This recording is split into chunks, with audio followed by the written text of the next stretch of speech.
TSMC와 삼성과의 격차는 원래부터 컸었고 지금 더 커졌을 뿐입니다.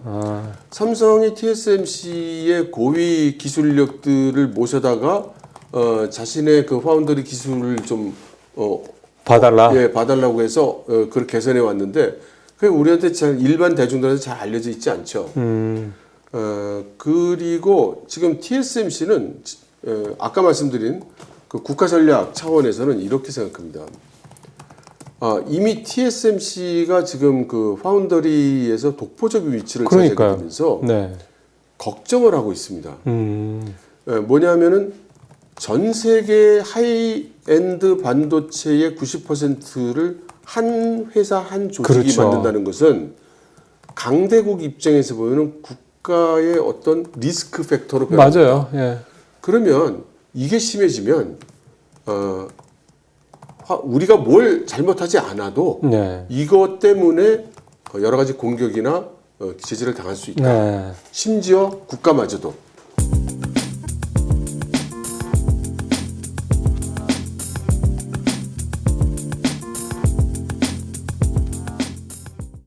일단 박사님이 이 책을 번역을 하시게 된 계기도 이 황 CEO를 만나게 됐고, 네. 근데 만나게 된 이유가 TSMC에 대해서 공부하고 싶어서 네, 하겠다 그렇게 말씀을 제가 들었는데요. 그러면 왜 TSMC에 대해서 이렇게 공부를 하시고 싶다라는 생각이 드셨나요? 저는 사실 그 TSMC가 뭐 어떻게 좋은 반도체를 만들고 그러니까 성공 비결. 그게 관심이 있는 것이 아니었고요. 네. 저는 TSMC라는 회사가 또 경영진이 의사결정을 내리는 사고방식이 대단히 독특하다고 생각을 했습니다. 그래서 이 한쪽으로는 기술, 다른 쪽으로는 경영, 또 다른 쪽으로는 국가, 또 다른 쪽으로는 지정학적인 고려를 다 하고 있는 것으로 보여서 어떻게 이런 식의 사고를 하고 그런 의사결정이 어떻게 아래로까지 조직 아래로까지 내려가며 그것이 현장에서는 어떤 식으로 작동할까 이제 이런 호기심을 가지게 됐어요. 이게 그러니까 이런 전례가 별로 없다는 것 때문에 이런 생각이 드셨다는 거잖아요. 네, 그렇습니다. 그러니까 하나의 기업이라고 생각하기에는 사고의 수준이 상당히 전략적으로 올라가 있고 네. 그러면서도 성공적으로 비즈니스를 하고 있으니까 대단하다라고 생각했죠. 사실은 비즈니스 뭐 전략 사업까지는 사실 저도 이제 오늘 말씀 듣겠습니다만 비즈니스 성공한 거는 뭐 이제 전 세계가 다 아는 거죠. 그렇죠. 뭐 엄청난 회사가 됐고 예전에 사실은 파운드리 뭐 정도 뭐 그건 뭐 그냥 별거 기술적으로 별거 아니다 이렇게 생각할 정도로 우리가 이제 이 TSMC를 그렇게까지 높게 보지 않았는데 지금은 뭐 TSMC 없으면 글로벌 AI 기술의 발전이 차단될 정도로 중단될 정도의 엄청난 회사가 좀 됐거든요. 그렇다면 이제 하나하나 좀 들어보죠. TSMC가 이런 의사결정을 하는 거는 알아보시니까 어떤 데서 근거가 이렇게 시작이 된 겁니까? 그게 좀 유감스럽습니다만 제가 만나서 조사하는 데서는 잘 알 수가 없었어요. 왜 그러냐면 제가 금년 1월부터 이제 대만을 왔다 갔다 하면서 취재를 시작했는데 대만 사람들의 삼성 그리고 한국 그리고 한국인에 대한 이 경계심이 엄청나게 높더라고요. 그래서 TSMC 얘기를 듣고 싶은데 도대체 TSMC 사람들을 만날 수가 없는 거예요.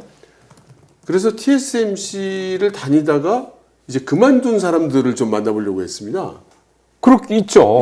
퇴직자들이 있을 거잖아요. 테니까 당연히 뭐 중간에 회사 딴 데로 옮긴 사람도 있을 거고. 그런 사람들은 좀 그나마 좀 자유롭게 얘기를 해주지 않을까 해서 수배를 해봤더니 그 사람들도 얘기를 할 수가 없대요.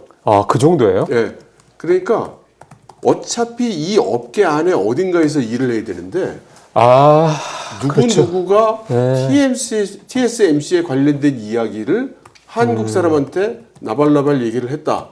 매장된다는 거예요. 그러겠네요. 그래서 알 수가 없었고, 그래서 제가 그 대만에 있는 어떤 분의 소개를 받아서 이 콜린 황 이 양반을 찾아간 거예요. 그래서 TSMC에 대해서 좀 가르침을 받고 싶습니다. 라고 해서 찾아갔더니 당신이 TSMC 궁금해하는 건 나한테 하나도 중요하지가 않고 내가 이렇게 훌륭한 책을 썼으니 이걸 빨리 번역을 해서 한국인들에게 알려달라. 알리도록 하여라. 그래서 이거를 번역을 하게 됐죠. 그러면 이 책이 좀 뭐 다양한 내용들이 들어가 있는데 이제 2부 좀 후반부에 보면 이제 그 TSMC의 성공 비결 사실 그런 비슷한 내용들이 좀 담겨 있습니다. 그러면 이제 이 책을 이제 사서 보실 수 있는 분들을 감안을 해서 결국 박사님이 이 책을 번역을 하면서 이게 사실은 내가 쓴 책이 아니라 남이 쓴 책을 번역하는 거기 때문에 아마 그 번역하시면서 여러 가지 생각이 드셨을 것 같긴 하는데요. 그러니까 결국은 콜린 황이 생각하는 대만 TSMC의 성공 비결 여기에다 더해서 박사님이 이 책을 통해 번역하시고 그동안에 취재하신 거를 통해서 내린 TSMC에 대한 얘기 이렇게 말씀을 들어보는 게 좋을 것 같습니다. 어떻게 좀 결론을 내실 수 있었어요? 그러니까 일단 그 TSMC 이야기와 산업에 대한 이야기를 좀 나눠서 생각을 해야 될 것 같은데요. TSMC의 성공은 사실은 대만 정부의 그 장기 전략에서 출발한 것이다라는 게 중요할 것 같아요. 그 정부 차원에. 예. 그런데 우리하고는 좀 틀립니다. 그러니까 이 대만 정부 사실은 그때 장경구 총통 시절인데 한참 전이죠. 우리나라는 이제 박정희 대통령이 있고 이제 이러던 시절에 대만 정부에서 그 내각에 훌륭한 정치 지도자 한 분이 대만의 미래를 위해서는 ICT 산업에서 우리가 뭔가를 해야 된다. 대만의 산업은 주로 중소기업 위주로 다 구성이 되어 있기 때문에 그렇죠. 대기업이 없어서 하이테크 개발, 대단히 자본 투하가 필요한 하이테크 개발을 못하니 이걸 국가가 주도를 해서 도와줘야 된다라고 해서 당시에 소규모 팀을 구성을 해가지고 미국으로 보내서 이제 그 특별 훈련을 받게 합니다. 그리고 돌아온 사람들이 우리나라와는 달리 정말로 처음 목적에 충실하게 활동을 해서 지금은 그 양반들이 대만의 ICT 산업의 큰 창업자가 돼 있거나 그렇겠네요. 큰 고관이 돼 있거나 이제 그렇다는 것이고요. 그러면 그리고 이제 대만의 그 연구기관으로 ITRI라는 연구기관이 있어요. 근데 대만은 국가가 적고 대만은 예산이 굉장히 적습니다. 정부가 우리나라의 반이나 될까 뭐 모르겠어요. 근데 대만은 그 누적된 그 외환 보유고가 굉장히 높기 때문에 사실 돈은 많은 나라입니다. 그렇죠. 그런데 이제 그 적은 예산을 꾸미다 보니까 우리나라처럼 여러 개의 전문 연구기관을 만들지 못하고 그냥 하나 공업연구원이라는 거가 하나 있어요. 그래서 여기에 원장으로 초청을 해서 온 사람이 모리스 창입니다. 그게 그 양반이 TSMC 만든 사람이죠. 회립사죠. 그래서 모리스 창이 당시에 그 미국에 있는 세계 제1의 반도체 업계였던 텍사스 인스트루먼트의 그 부사장을 하고 있었거든요. 그래서 여기 대만에 와가지고 그 연구 원장을 하면서 보니까 대만의 이런 중소기업들이 한 단계 더 앞으로 나가기 위해서는 반도체가 있어야 된다. 반도체가 뒷받침을 해줘야 되는데 한국은 이렇게 막 삼성이 반도체도 만들고 해서 막 나가는데 우리는 뭐 전무하지 않느냐. 그래서 반도체를 만들어야 된다. 근데 정부 행위잖아요. 그러니까 특정 제품을 해서 돈을 많이 벌겠다는 어프로치가 아니라 대만의 기업들이 반도체를 잘 만들 수 있고 활용할 수 있게 도와주는 그 사업으로 파운더리를 이제 선정을 합니다. 그러니까 아예 처음부터 그러니까 내가 뭐 D램을 뭐 이렇게 세계 최초로 뭘 개발하고 이런 차원이 아니라 그 D램을 설계를 하고 하면 그거를 이제 대신 만들어주는 파운드리 쪽으로 아예 처음부터 목표를 잡았던 거군요. 그게 이제 그 TSMC의 모토죠. 내가 잘 되려고 지금 우리가 일하는 게 아니라 고객이 잘 되기 위해서 우리가 일한다. 그래서 출발부터 이제 그렇게 시작을 해서 파운드를 만들고 있는데 사실 초기 몇 년간은 여의치 않았다고. 그러겠죠. 많이 비틀렸는데 아무튼 그 일관된 그 노력이 이제 빛을 발휘하기 시작해서 지금의 TSMC가 됐죠. 자, 그렇다 그러면 이제 우리가 좀 충분히 이걸 봤단 말이에요. 이미 사실 이제 지금 말씀하신 그 부분은 하도 이제 작년에 TSMC가 잘 나가면서 우리가 이제 좀 들었던 내용들 중에 하나입니다. 그래서 사실 오늘 그 말씀을 듣는 건 이제 처음 설명을 들은 거고 모리스 창이라는 사람이 어떻게 해서 시작이 됐는지에 대한 얘기를 좀 제가 백그라운드 스토리를 들은 거고 사실은 이제 아마 우리 시청자분들이라든가 우리 국민들의 관심은 지금은 이제 파운드리가 삼성전자하고 너무 차이가 나버렸잖아요. 네, 네. 삼성전자 파운드리 부분은 지금 뭐 존재감도 거의 없을 정도로 세계 뭐 2위라고 하는데 1위와의 차이가 너무 현격하게 벌어진 그런 상황에서 그럼 관심사는 그럼 도대체 지금 상황에서 과연 삼성전자가 네. TSMC를 네. 뭐 1등을 하지는 못하더라도 지금 뭐 차이가 한 50%포인트 정도 차이가 나니까 시장 점유율이 이거를 뭐 한 자릿수나 한 자릿수까지도 그것도 힘들겠네요. 뭐 대략 한 20% 안쪽으로 줄일 수 있을 것이냐, 이렇게 뭔가 좀 따라잡을 수 있을 것이냐, 이거에 대한 기대감, 그러니까 그 관심들이 있으실 것 같은데 박사님 보시기에 냉정하게 어땠을 것 같습니까? 저는 그 희망은 크지 않다고 봅니다. 우선 첫째로 TSMC와 삼성과의 격차는 원래부터 컸었고 지금 더 커졌을 뿐입니다. 삼성이 TSMC의 고위 기술력들을 모셔다가 자신의 그 파운드리 기술을 좀 봐달라고 해서 그걸 개선해 왔는데 그게 우리한테 잘 일반 대중들한테 잘 알려져 있지 않죠. 그리고 지금 TSMC는 아까 말씀드린 그 국가 전략 차원에서는 이렇게 생각합니다. 이미 TSMC가 지금 그 파운더리에서 독보적 위치를 차지하게 되면서 걱정을 하고 있습니다. 뭐냐면은 전 세계 하이엔드 반도체의 90%를 한 회사 한 조직이 만든다는 것은 강대국 입장에서 보면 국가의 어떤 리스크 팩터로 변합니다. 맞아요. 예. 그러면 이게 심해지면 우리가 뭘 잘못하지 않아도 이것 때문에 여러 가지 공격이나 제재를 당할 수 있다. 심지어 국가마저도. 그러니까 이걸 어떻게 해야 되겠냐. 그리고 둘째는 고객들도 우리가 너무 이렇게 이 점유율이 올라가면 고객들이 불안하다. 그렇죠. 원래 계속 분산시키고 싶어 하지 않습니까? 그렇죠. 그래서 TSMC는 전략적으로 2등, 3등까지는 좀 나와줬으면 좋겠다는 입장이라고 그래요. 그래서 2위는 살아남을 수 있을 것이다. 그러니까 삼성 살아남을 수 있을 것이다. 근데 그 어투가 뭐 우리하고 경쟁하는 뭐 이런 게 아니고 그런 게 아니고 살려는 드릴게. 살려는 드릴게. 그 표현이 딱 맞네요. 이런 수준이고요. 그래서 TSMC가 이제 미국 쪽에서 야 마이크론 어떻게 해줘야 되는 거 아니야? 뭐 이런 압박을 많이 받을 때 이거를 긍정적으로 이제 검토할 수 있는 그 배경이 이제 그런 겁니다. 뭔가 우리가 강대국에서 봤을 때 리스크 팩터가 아니라 보호해줘야 되는 팩터가 될 수 있으려면 어떻게 행동해야 될까? 우리가. 그래서 일본 구마모토나 독일이나 미국으로 간 반도체 공장들을 이제 만들게 되고 처음에는 그 반도체 공장들이 원래 계획된 생산 라인들이 그렇게 첨단 반도체 라인이 아니었어요. 근데 지금 첨단 쪽으로 계속 바꾸고 있습니다. 그렇게 해서 또 하나의 배려는 만일에 모든 첨단 생산 라인이 대만에 집중되어 있으면 이 대만 TSMC 반도체의 첨단 반도체의 고객들은 사실상 다 미국입니다. 그렇죠. 그러면 이렇게 집중화를 시켜놓으면 중국의 타겟이 된다고 보는 겁니다. 그러면 중국이 뭐 그럴지 안 그럴지 모르지만 예를 들어 어느 날 밤에 미사일을 날리던 공습을 해서 TSMC 공장을 파괴한다면 그렇죠.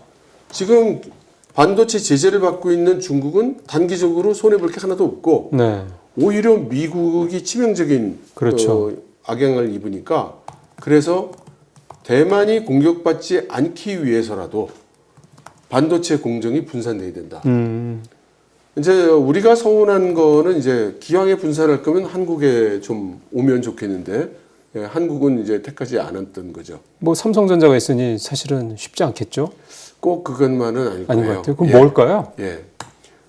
지금 말씀드렸지만 그 부분이 이제 제가 TSMC를 취재하고 싶었던 부분인데 최고 경영진이 지정학적 요인과 국가전략적 요인을 고려해서 그런 걸 정한다는 겁니다. 그래서 일본이 지금 타이완과의 그 전략적 지원을 매우 강화하고 있는 태세를 보여주고 있기 때문에 이제 일본에 세우는 거죠.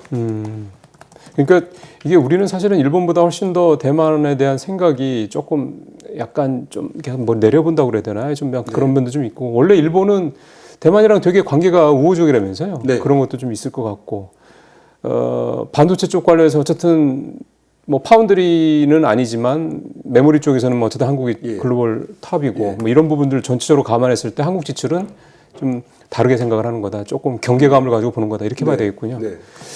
그러면 이제 이거를 한 번 더 여쭤봐야 될 것 같아요. 지금 삼성전자는 사실은 SK 하이닉스도 그렇고 이 트럼프 관세 리스크에서 직접적인 타격을 좀 받고 있는 상황입니다.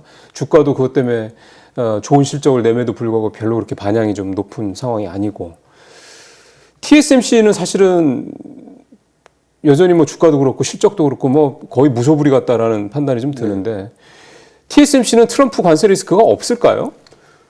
지금 뭐 아리조나 공장에 첨단 라인을 자꾸 만들고 있으니 예, 그것도 이제 되고 지난번에 큰 규모의 투자도 발표를 했지 않습니까? 네, 예, 그때 뭐 1,000억 달러 얘기를 했었죠. 예, 그게 트럼프 행정부 기간만 고려하고 내린 결정은 아니라고 아니겠죠. 봅니다. 예. 예.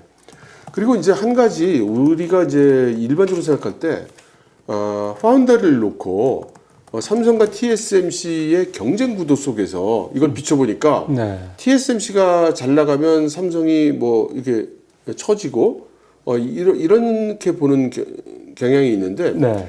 실제로는 지금 TSMC와 SK 하이닉스의 협력은 지금 매우 강화되고 그 물동량도 거래량도 굉장히 늘었어요. 그래서 지금 우리나라가 네. 대만이 전 세계의 경제 국가들을 상대로 대부분 흑자를 내고 있는데 우리나라한테만 대규모 적자예요. 우리가 잘 인지 못하지만 대만이 우리나라부터 대규모 적자를 보고 있습니다. 예. 그리고 그 대상의 대부분은 SK 하이닉스의 HBM 메모리고. 그러네요. 예. HBM 때문에. 예. 예. 그래서 지금 그 TSMC와 SK 간의 협력은 더욱 강화될 걸로 그렇겠죠. 보이고, 네. 예, 손에 손잡고 나갈 것 같아요. 예. 그래서 우리가 너무 이제 삼성 때문에 우리가 TSMC한테 무슨 불이익을 받는다고 생각하실 게 아니라 예. 지금 잘 협력해서 나가는 것도 있으니까 양쪽 다 생각을 하셔야 될 것 같습니다. 그러게요. 뭐 우리가 흑자를 많이 내는데 뭐 얼마 안 되는 나라 중에 하나니까요. 오늘 마지막으로 요거 하나만 좀 여쭤보겠습니다. 이제 책도 내셨고 또 공부를 계속 좀 취재도 하시고 연구도 하시고 하니까 드는 생각인데 이제 산업 전문가로서 보시기에 TSMC가 우리한테 주는 교훈이라고 그럴까요? 그건 뭐라고 좀 생각을 하세요? TSMC의 아까 말씀드린 그 모토, 우리는 고객을 위해 일한다라는 것인데요. 저는 이렇게 생각을 해요. TSMC는 옛날 고리착적 생산 라인도 가지고 있어요. 지금까지. 그러니까 우리는 뉴스나 이런 언론에서는 최첨단 우리는 뭐 그 얘기만 하죠. 네. 사실은 그것까지 다 갖고 있어요. 왜냐하면은 대만에 있는 기업도 그렇고 뭐 어디 기업이 됐든 이런 파운더리의 수요가 있습니다. 그러면 어딘가에 가서 만들어 달라고 그래야 되잖아요. 누군가는. 예. 그러면 예를 들어서 삼성이 파운더리를 하고 있는데 제가 스타트업이에요. 그래서 새로운 IC를 디자인했어요.